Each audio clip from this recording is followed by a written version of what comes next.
Who's Iwan Maktabi?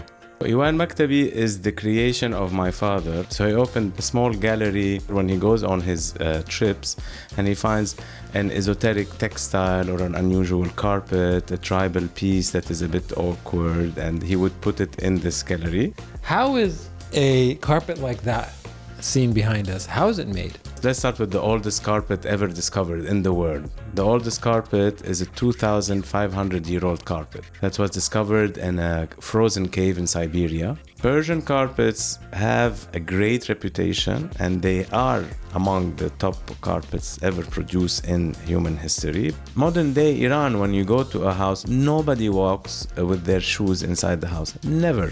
Can I ask you about the carpet dealing business? In French, it's a bad word. Really? So you're a marchand de tapis. You're a haggler, you're a carpet dealer.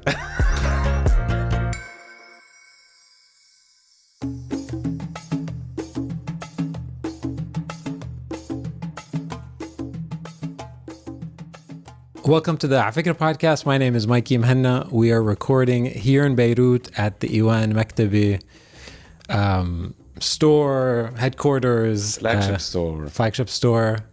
Brain Trust. I'm here with Mohamed Maktabi, part of the third generation of this institution who are running the show.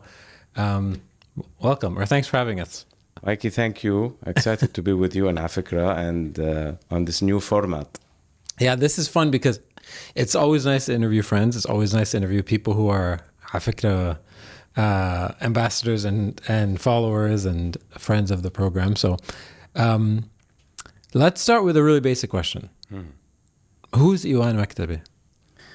So Iwan Maktabi is the creation of my father, Abbas Maktabi, who is the second generation of the Maktabi family who's been working in the carpet business. My grandfather immigrated from Isfahan to Beirut. My father was born en route in Damascus. My father and his 6 brothers continued the family tradition of dealing in carpets. And then my father in 95 wanted initially a small shop that caters to his own idiosyncrasies in carpets and artifacts. So he opened a small gallery, and 2 of my 5 sisters were interested to be on the helm of this new venture. He called it Iwan Maktabi, which is a very interesting name. And Iwan started like this, a small gallery where my father, when he goes on his trips and he finds an esoteric textile or an unusual carpet, a tribal piece that is a bit awkward, and he would put it in this gallery. And my 2 sisters were the first female who started ever dealing in carpets in the family. Yeah. It was an instant and huge success. So I left the mother company and I joined them a year after the birth of Iwan. And that was the humble but very exciting beginnings. The really basic question that I don't know, I've never seen explain it to me like I'm 5 type video on this. So I'm going to force you to explain it to me. How is a carpet like that seen behind us? How is it made? What is it? Who made it? What is the process of making a carpet like that, for example?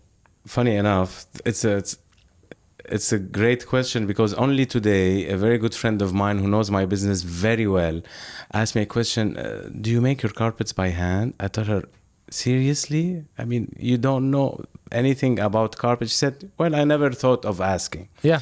So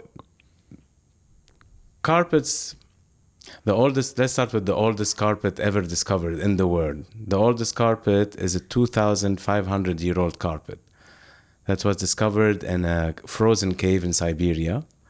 And when they thawed the cave, they discovered artifacts, and among the artifacts was this superlative, very well preserved carpet. It's now in the Hermitage Museum in St. Petersburg.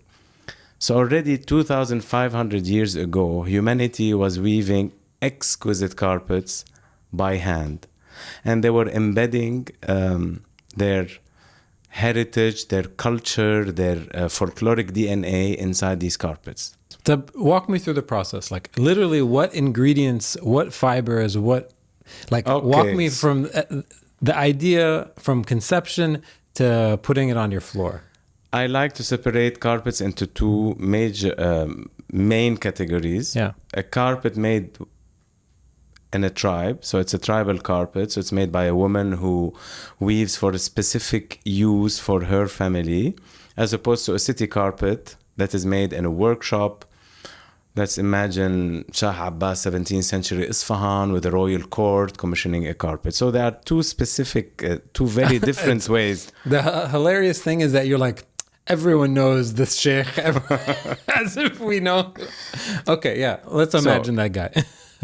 In ancient times, there Yeah. were two types of carpets. Either a carpet, a basic carpet woven Yeah. by peoples that want to use this weaving for a personal use, or it's a commission for a palace, something like regal, this. something regal, yeah. something more decorative and just Heck, ornate. a status symbol. Yeah. So let's take this tribal woman, because usually it was the woman in the tribe who would weave, because the man would go and tend to much harder tasks. The woman would take the wool from the sheep. She will card the wool. Then she would ball the wool. Using a spinner, she would ball the wool to make it into balls. Then she would dye the wool into different colors using natural vegetable dyes material around her. If she wasn't very well a very good dyer, she would probably reach out to a dyeing expert in the tribe who would know secrets of how to hold the color to the wool. Different colors would have different meanings. Some fancy colors that are difficult to extract would probably be more expensive, and then it depends on the social status of this person if she has access to rarer ingredients. So we have wool, then we have dyed wool. Then the woman would probably build a basic horizontal loom on the floor, since tribal people are mostly nomadic. They don't have walls, so they have to weave together with the ground. So parallel to the ground, a horizontal loom made from, again, sticks of wood. And then she would stretch the base of the carpet, which we call the warp of the carpet. And then she would start from her mind. There is no graph, there's no design. From her mind, from how she saw her mother and her grandmother before her, how she saw the elders weaving, she would start weaving.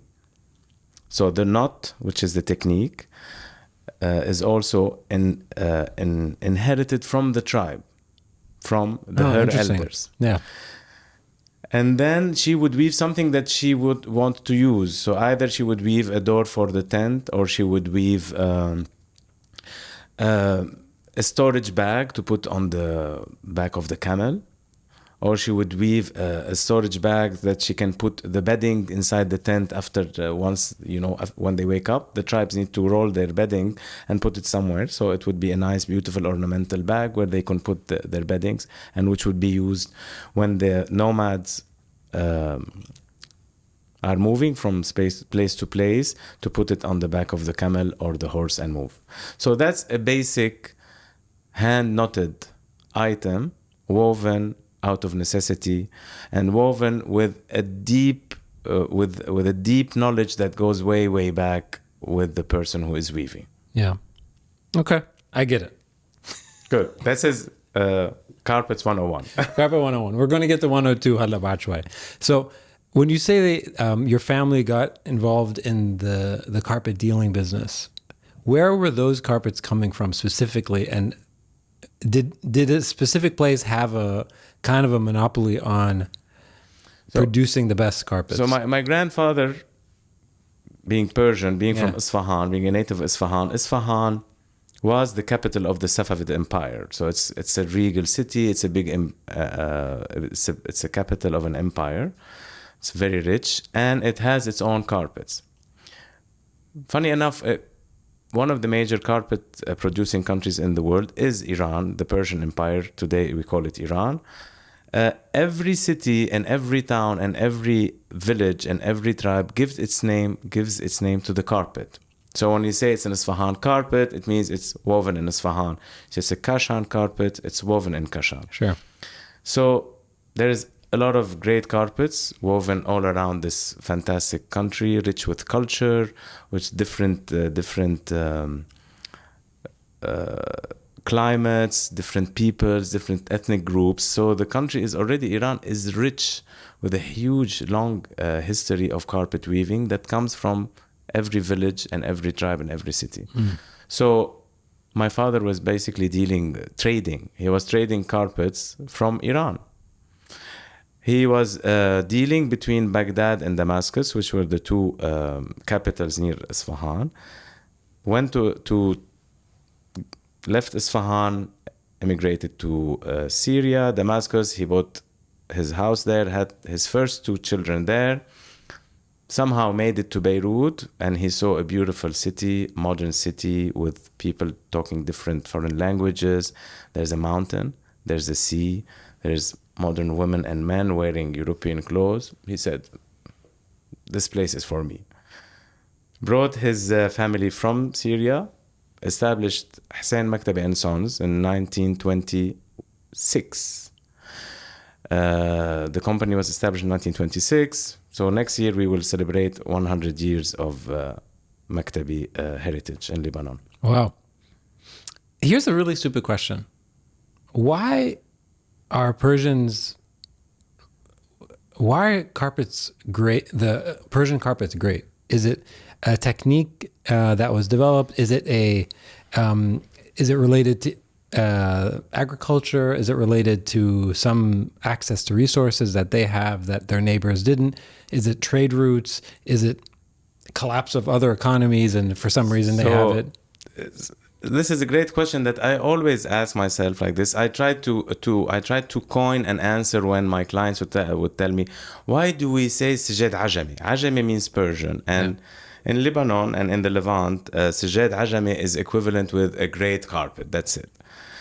So, and I try to coin it with a funny answer, saying, it's like carpets are for Persian, just like cars are for Germans. You say, what's the best car? It's a German car. This is not true 100%, with all due respect to Italian cars and Japanese cars. So, yes, Persian carpets have a great reputation, and they are among the top carpets ever produced in human history. But there are some other pockets that are worthy mentioning. Ottoman carpets are fantastic. Turkish Ottoman carpets are great carpets. Central Asian carpets from the Uzbekistan and the Caucasus Mountains are also great carpets. And also, even if you reach to India, had a history of carpets. But if we go through history, and if we go through the history of the great carpets of the world, every carpet civilization, which starts from Turkey and ends in China, became greater when it came into contact with the Persian Empire weaving.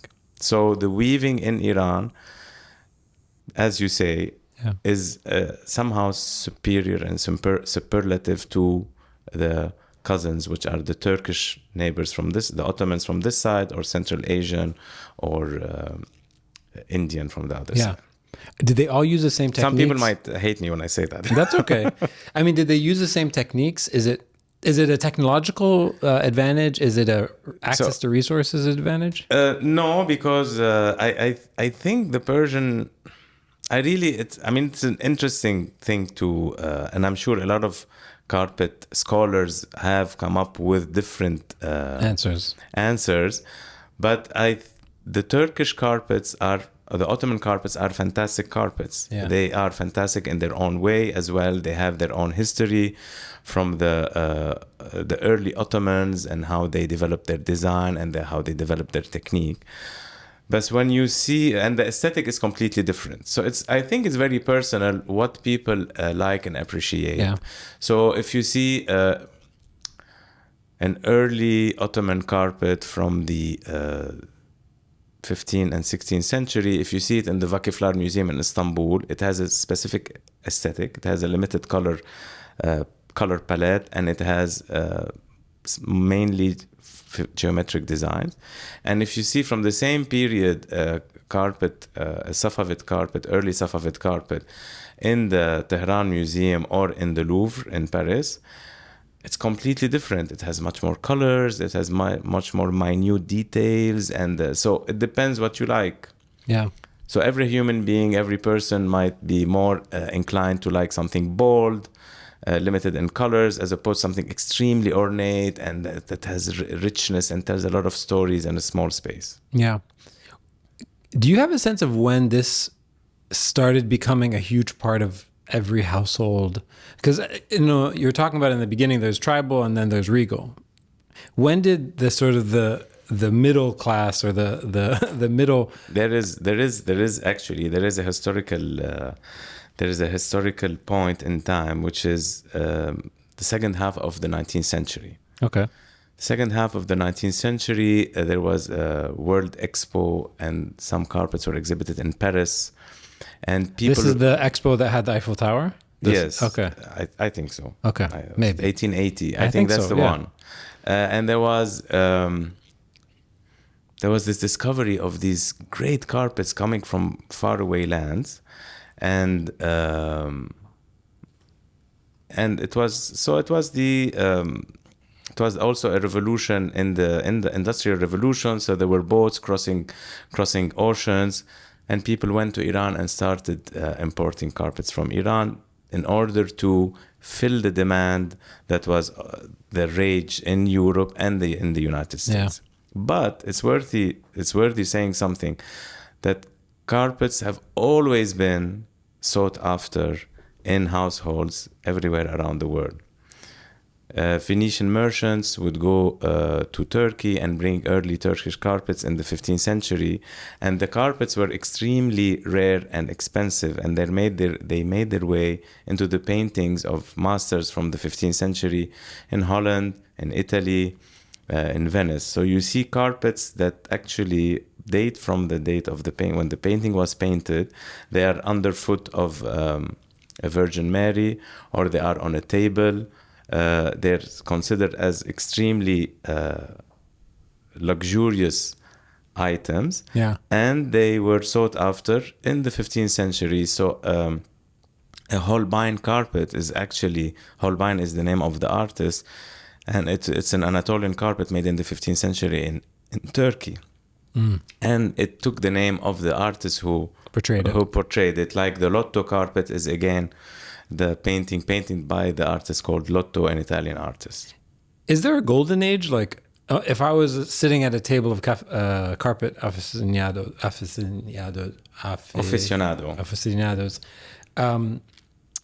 would there be like a agreed upon golden age where people are like, well, akid, the 17th century produced the best carpets? Okay, so in carpet lingo, there are what you're saying are the classical carpets. Okay. Which is 16th, 17th century carpets, which was the height of the great empires.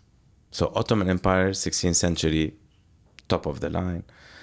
Safavid Persia, 17th century, top of the line. So when you go to a museum and you want to see the Islamic museum, like the Doha Islamic Museum, I go always to these great classics. So 16th, 17th century, from the carpets from the great empires, be it Mughal, be it Safavid, be it Ottoman. But there was, again, in 1880, there was a huge explosion of carpet demand in the world. And Iran was producing carpet and exporting carpets, and all the way to the United States, Liberties in London, the department store, Paris, everybody, all these big, and it reached all until the first half of the 20th century, with great collectors, American collectors also collecting American, German, collecting mega carpet collection. Okay. Can I ask you about the carpet dealing business? Carpet dealing business. Yeah. Yes. So like in French, yeah. In French, it's a bad word. Really? They say un marchand de tapis. Why? You're a haggler. You're a carpet dealer. Okay. It's an insult. let's explore that insult. Okay. What business was your grandfather in, and is that anywhat similar to the business you're in? Has the carpet dealing business changed fundamentally in the last 100 years? We definitely. Okay, so this is multi-layered question. Yeah. First of all, why is carpet dealer is A bad word. like a bad word Yeah. or a pejorative word in French? It's because when you go to any bazaar in an Arabic city, when you go to any bazaar and you want to buy a carpet dealers haggle a lot. So they give a price, and then you give them half the price and say no, and they get offended, and then you get offended, and then they scream, and then they sell you the carpet. The carpets that we do, that we create today, these contemporary creations, they are still handmade. They are still made almost the same way the old carpets were made, but the aesthetic and the design inside them has changed. Yeah. What I try to keep, in order to keep myself attached to the contemporary carpets, is I try to have stories embedded in these carpets, like these antique and ancient carpets had stories embedded in them.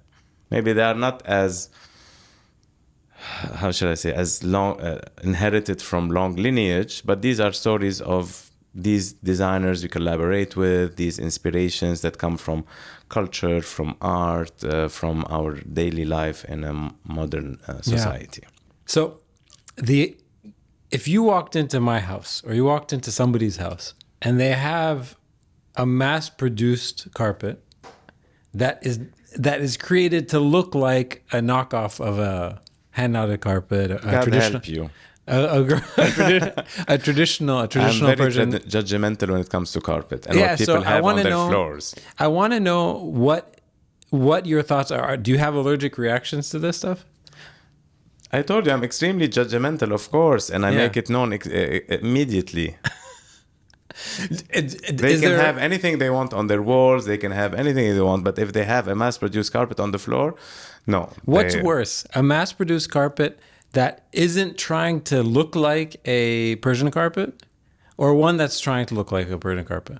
I mean, there's bad and there's worse, and they're both the same thing. No, I don't think so. Let me make a case why they're not the same. Tell me. Because I can imagine, and you can for sure tell me I'm completely wrong. So, but in my mind, I feel like somebody who's almost masquerading as a Persian, as if it's a Persian carpet or a hand knotted carpet, or however, whatever the correct phrase is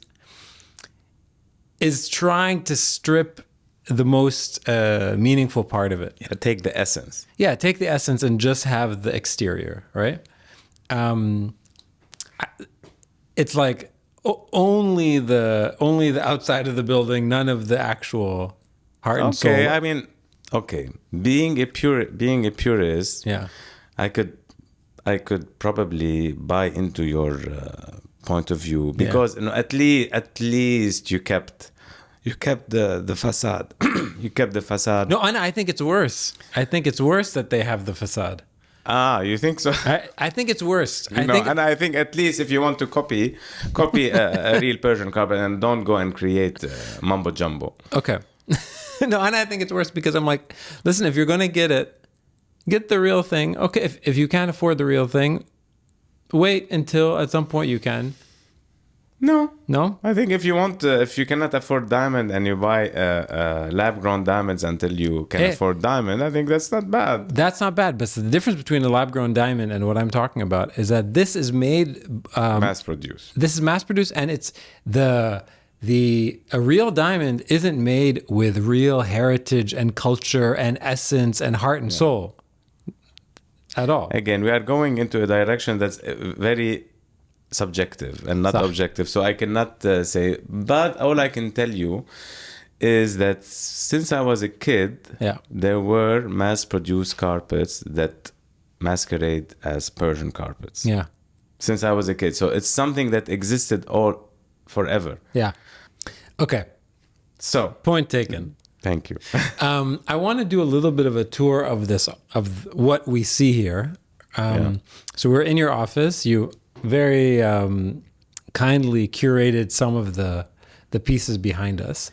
So in my office, I always surround myself with authentic antique pieces. Okay. Because my house is extremely contemporary, and all around us, wherever we go, it's very contemporary. At least I keep my safe haven with the again, the essence of what I think or what I have around me that could be for me the essence of carpets and artifacts.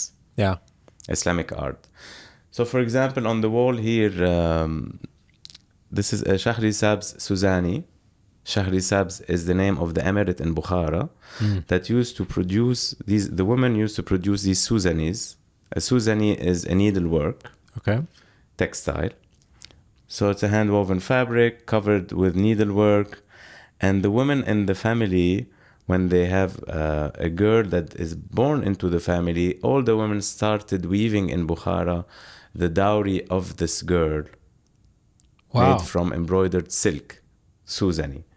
This particular piece is quite rare as a collector's item because the Shahrisabs had a very small and very tiny production. So perfect Shahrisabs pieces that have these sprays of different flowers in the four corners of the central medallion, and especially how they treated the border. So the border continues. If you notice, the border is not chopped off. The flower is well conceived in the center to make it a flowing effect. Makes this piece quite rare and quite sought after. What do you have a time period? So this was probably woven in the 1850 or 1860 in Shahrisabs, which is one of the Bukhara's, one of the emirates near Bukhara. Yeah. So it's in today, Uzbekistan today. How long, in theory, just to give me a time scale, like how many people would have been involved with this and how long would it have taken? This is a very time-consuming stitching technique. So they would first weave the cloth and then cut it into 5 pieces. They would they would draw the design, and then they would give every piece of cloth to a different woman. These are vertical pieces. Vertical pieces. Oh, wow. Interesting. Okay, yeah. So the women at night would sit, instead of having idle hands, the mother, the aunt, the khala, the amma, they would weave every night in silk. They would embroider on their piece of cloth, and they will cover the design that was drawn in charcoal. And once the pieces are finished, they would be put together, and then they would be stitched together and then backed. Is the person who draws, so like all 5 pieces are laid out, somebody draws a thing? I think they draw before they cut. Yeah. They draw and then they cut the piece. So a huge piece is laid out. Is the person who draws the design one of the 5 usually? Or yes, is it? Oh, yes, it is. Definitely. Okay. And the drawing is, so this is their language. So this is their, how shall I say? It's their expression. It's their DNA expressed in flowers. So their Shahrisabs, and these emirates were very, they were on the Silk Route, but they were, every emirate was connected to their own culture and folklore. So their flowers were extremely different from, and this is how they differentiated themselves from the emirates next to them. There is Nurata, there is Bukhara, there is Samarkand, all these oases. And every oasis and every emirate was an emirate, and they had their own DNA in their design language. Does it? This is maybe a stupid question, but does it reflect the flora of the place? Obviously, it must. Of course. These are all flowers. These are all flowers that they would see around them. But all the embroidery, these emirates were on the Silk Route. Yeah. And silk was very precious. And all these embroideries are silk embroideries. So silk was as valuable as gold. So the more the girl had dowry in silk embroideries, it means the more rich her family was. Yeah. What about this one? This is a carpet that has one of the most iconic designs in Persian carpets. It's the Paisley flower, which we call it Kashmir, which we call it, in India we call it Kashmir flower. In Britain we call it Paisley. In Iran it's called the botte flower, which is containing baby botte. So it's the mother botte, and inside it there's the children botte, and it symbolizes the peacock feather, and it's a royal design. In this case, it's made in Khorasan, which is in the northern part of Iran. Interesting. Okay, can we keep on going? As you like. Yeah, let's talk about this one. This is an Isfahan carpet made in the golden age of the 19th century, when Isfahan was producing extremely fine carpets for the discerning clients in the local market in Iran and for export. In this case, it is the work of Ahmad. It's a famous weaver. His name, we know it from the knotting, we know it from the flowers that he uses. This particular piece, I chose it to hang it on the wall because it came from when my grandfather was living and trading in carpets. This was one of the carpets that survived him, and my father took it and kept it at home. So we don't sell this carpet because it has emotional attachment. This is a rug or a carpet that I feel like and maybe you'll be offended by this, but I feel like this feels very familiar to me. This is like reminds familiar? me of, No, I'm not offended. Yes, okay. It is familiar. It reminds me of the homes I grew up in. It reminds me in the homes of my friends. This feels very familiar. This feels like Lebanese homes. This one less so, and this does as well. This does. This right? one less so. The Suzani for sure. So my question to you is, I've looked at a carpet like this many, many times. I've never thought to myself yet how each individual strand is dyed. Are they all silk? Is there an undo button? We have to describe to the listeners also what we are looking at. Yeah. We are looking at a small carpet that's 2 meters by 1 meter 30. The design is called the Quran cover design. Okay. Because there's a huge, massive medallion that occupies the field, and around and the field is an empty red rust field. Then it's flanked by 4 corners, and then all this composition of the medallion with the empty field and the 4 corners are framed by an elaborate frame. The central medallion has 2 pendants which look like 2 mosque lamps that flank each side of the central medallion. This is the composition of any Quran cover carpet. We call it also in Iranian, we could call it kafsadeh. Kafsadeh means seda. The field is empty. Yeah. And you feel that the main ball or this central medallion that is pulsating is floating by itself. Now, in this particular case, if you look inside this floating medallion and you look how detailed the compositions are, these are not random flowers at all. There is a composition of arabesque design, which are these fluted designs that are interconnected and interlinked. Yeah. And then underneath it, there is a whole landscape of flowers that are again interlinked, interconnected, and intertwined. Nothing is left to chance. Nothing is left. And it's fully symmetrical. 100% symmetrical. Yeah.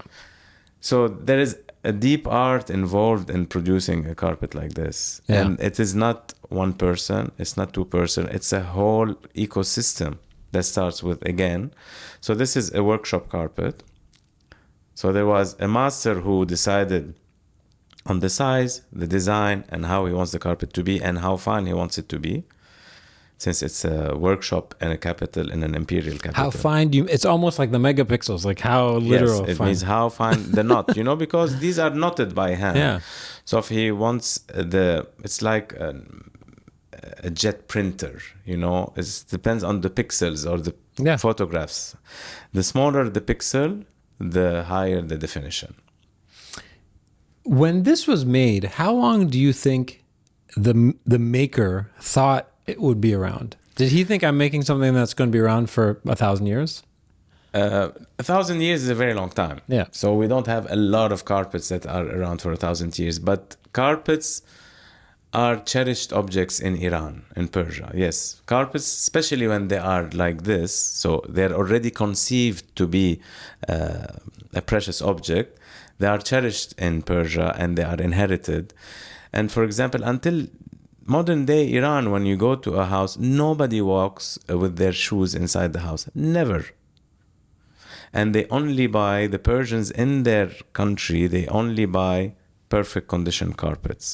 Because for them, they consider, since our carpets, nobody walks on them except barefoot, and the carpets in our home are perfect condition. If I want to buy, I want the carpet I buy to be treated the same way we treat our carpets at home.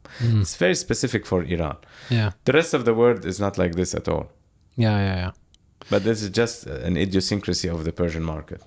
I'm curious about other places that you haven't mentioned that have very have a legacy of like liking fine things, right? Like, for example, like Japan. Does Japan have a history of carpets as well? Japan, they have a history of great craft. Yeah. Carpet is not one of them. But that being said, the biggest collectors of fine Persian carpets are in Japan. They amass early on they amass amazing collections of fine Persian carpets from great masters. Yeah. Are there great masters today? Is the legacy still alive? We're talking about classical carpets, classical looking carpets, which is not anymore a thriving market because there's not a high demand on this look, as we established. So the masters in Iran are still there. There are less and less, but they are still there because there is few pockets around the world that still collect the Persian carpet look. So thank God for this. And this is why I tell you, in our flagship stores, I always maintain a section for our traditional carpets because we want to keep it alive, and we feel it's our legacy, and if we don't do it, then who's gonna do it? Okay, I'm going to ask you two last questions before we wrap up. One is, if you could have any 5 carpets from around the world, you can loot any museum, grab them. 5. Thank you. 5. Thank you. What are they? What are the 5 carpets you wish you had in your house, or hang on your wall, or in the store? Okay. There are 2 carpets in the Vakiflar Museum in Istanbul. One of them is an early Seljuqid fragment carpet. So it is earlier than Ottoman, it's Seljuqid. This is like 1400? Yes. Okay. Stunning. I would always go, when I was young, I would go every time to the museum to look at the court carpets in this Vakiflar Museum. So the Seljuqid fragment that has a beautiful border, that the design and the border is reminiscent of the designs in the Seljuqid mosques. It's the same design repeated in the carpet. And then they have a stunning court carpet. It's called Chintamani. It's a huge carpet that has lips and moon crescent. It's called the Chintamani design, which are 2 lips and a moon star, a crescent star repeated all over. The background is red and the design is in white. Chintamani, or the man from China. This is the design. So these are the 2 Ottoman carpets.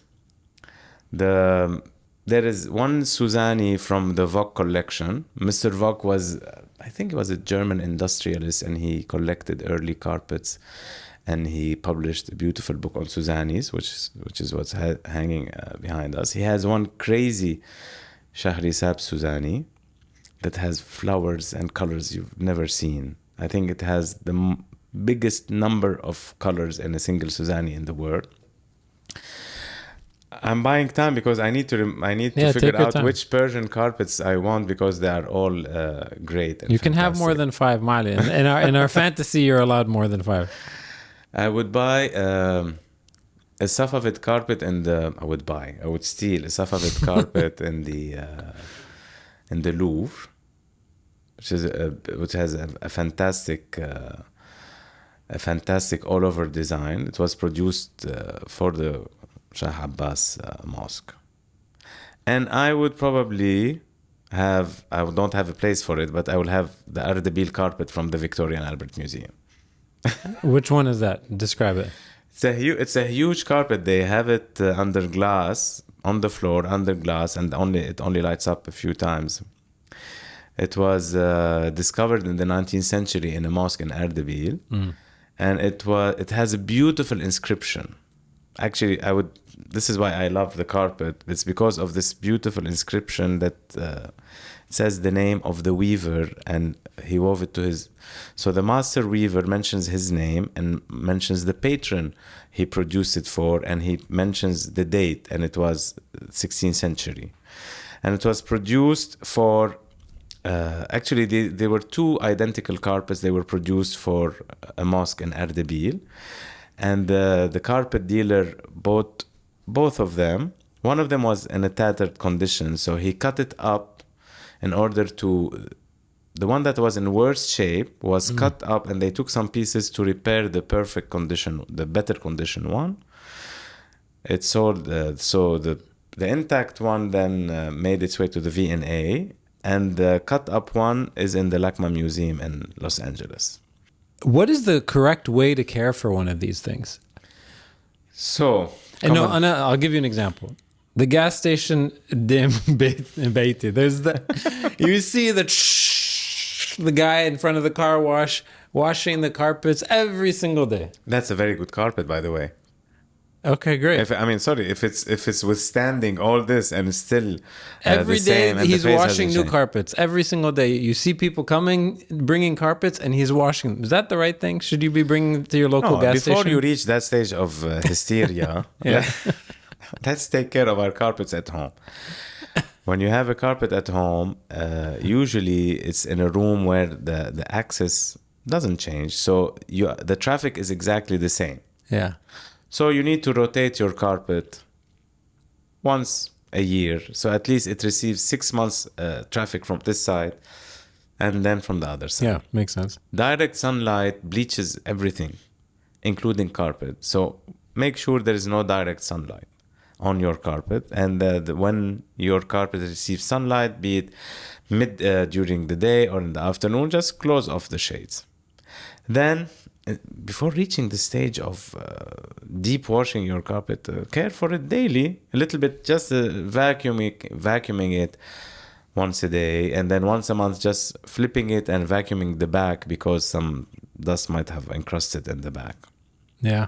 So all these little things will help the carpet to look good and stay longer. And then when you want to wash it, send it to your friendly carpet dealer, Iwan Maktabi. They'll wash it for you. Don't send it to the car wash. The gas station. Because washing a carpet entails also a lot of care and different... Sure. So wash it once every 2 years. Mohamed, this was fun. Habibi. Thanks so much. Thank you. You can learn more about this. Do you have recommendations of books? I didn't even ask you. Are there good books about the histories of carpets? There are a lot of books, and you need to, because it's a very wide topic, so there is not a single book that will tackle everything. Yeah. I think, call me, I'll give you a second session. Amazing. Thanks, man. Habibi, This was great. Thank you.